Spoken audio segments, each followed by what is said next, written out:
Hello, friends. This is Dave Hurwitz, executive editor at ClassicsToday.com, with sort of a follow-up to our talk about the unflawed masterpiece nature of the finale of Beethoven's Ninth. Now, first of all, a bunch of you asked in the comments, where was my tie? Well, watch the damn video.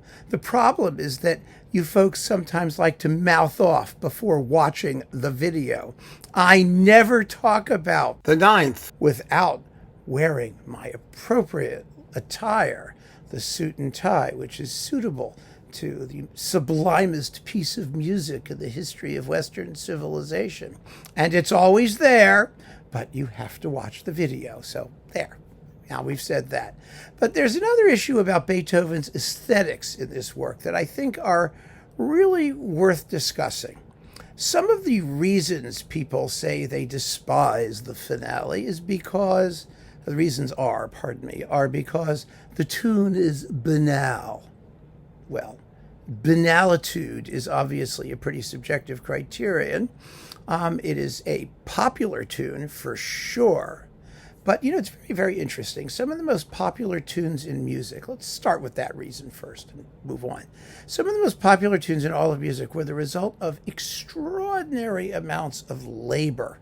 And this is no different. Beethoven chiseled this tune into shape and worked it to create the perfect form for it.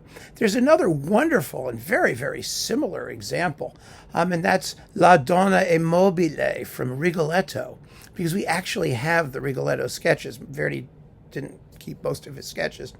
And you see how he worked and worked to try and hone that tune into its perfect, trashy barrel organ-like form, which is the way we hear it now. There are moments when that is exactly what the composer intends.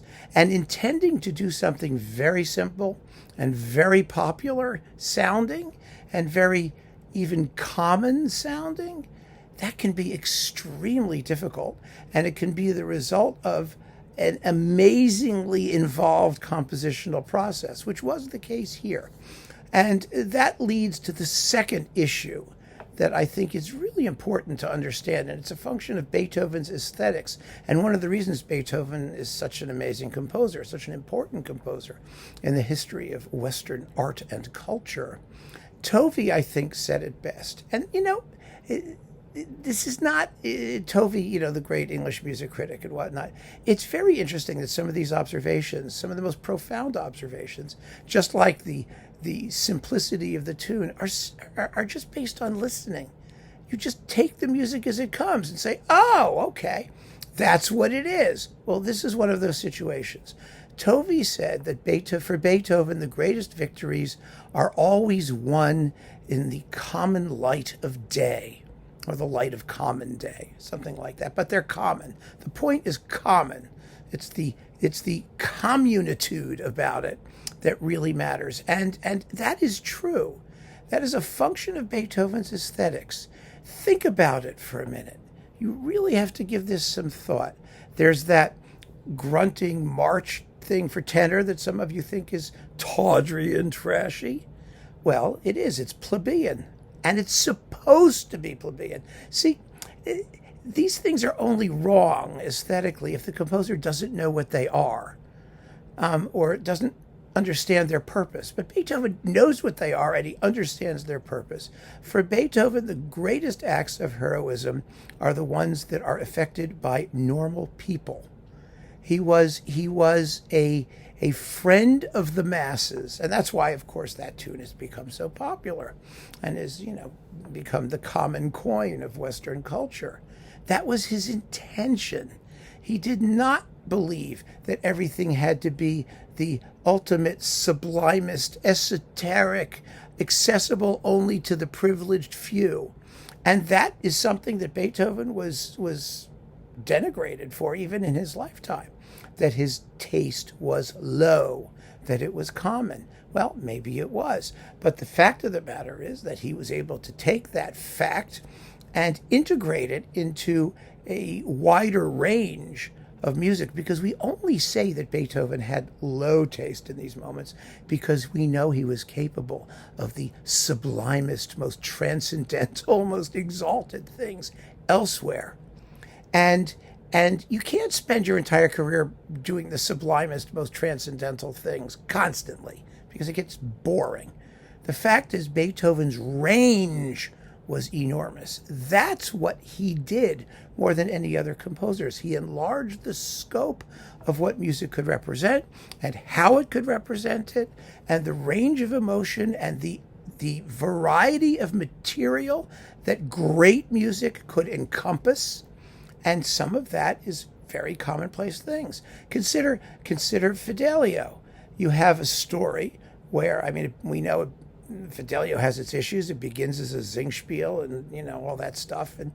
But the hero of Fidelio is a woman who is basically simply acting out of love and her feeling of, marital responsibility to save her husband from the bad guy.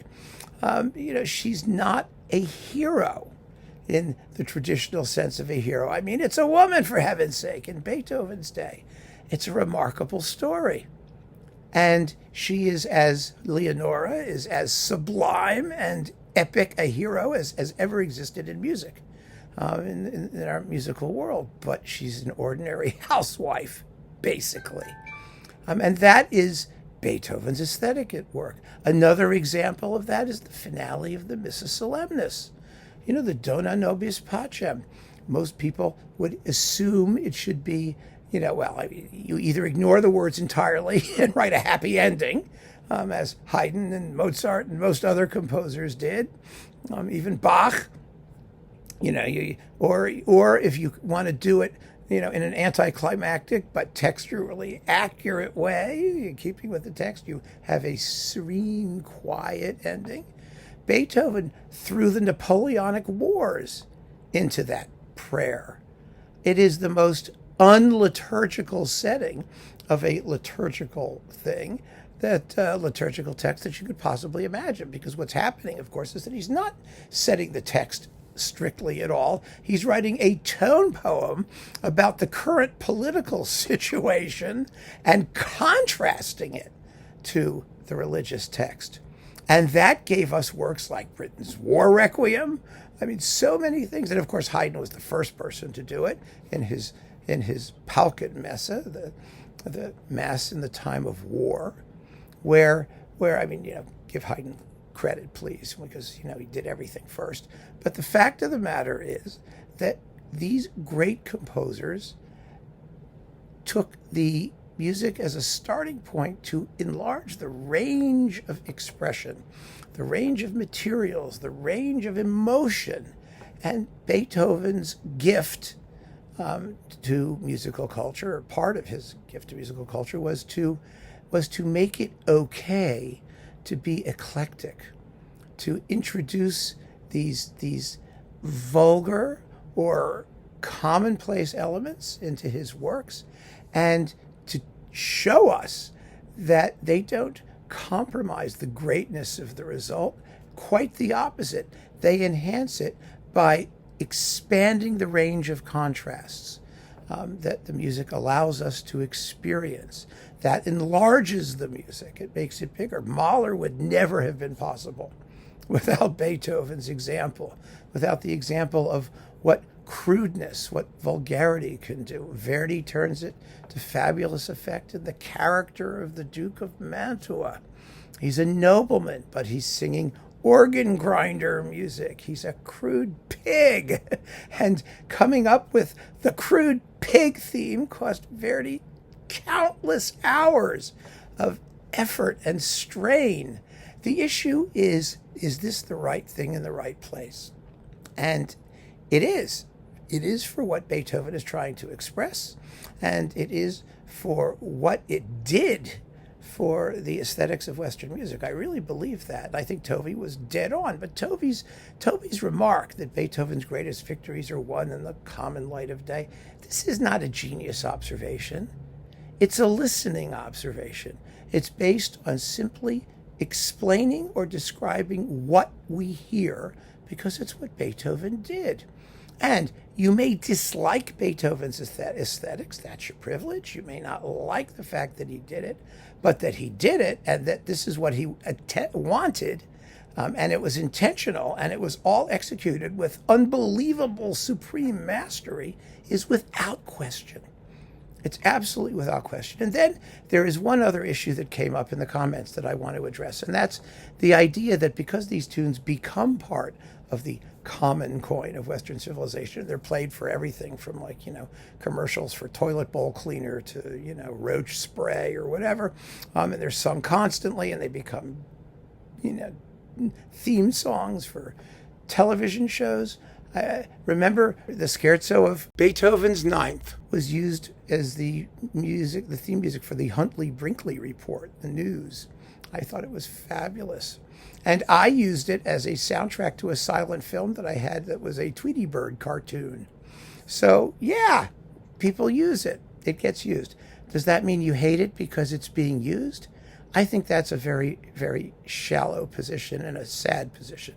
If the fact that somebody uses music in an incongruous place, any piece of music, however great, or does something to it that you don't like, means you no longer like that piece of music, that's on you. And it's your loss, because all of us should have the ability to appreciate the original as opposed to what's made of it.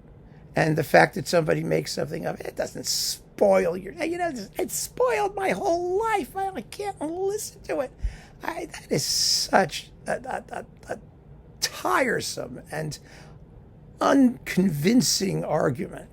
It just means you're a snob. I mean, you want to be a snob? Be a snob. If you want all of the greatest classics to be destroyed when they become, the commercial jingles, no. Oh, well, I feel sorry for you. And that's another issue, too. I mean, part of it is that. It's the snob element. Beethoven is particularly antiseptic when it comes to snobbery, because he does contrast the greatest, most sublimest, snob-appealy things with very simple, very commonplace, often even vulgar musical ideas. It was a function of his genius. It's not a flaw in his aesthetic system. It was his aesthetic system. Like it or don't like it, but that's what it was. And I think it's important that we all understand that.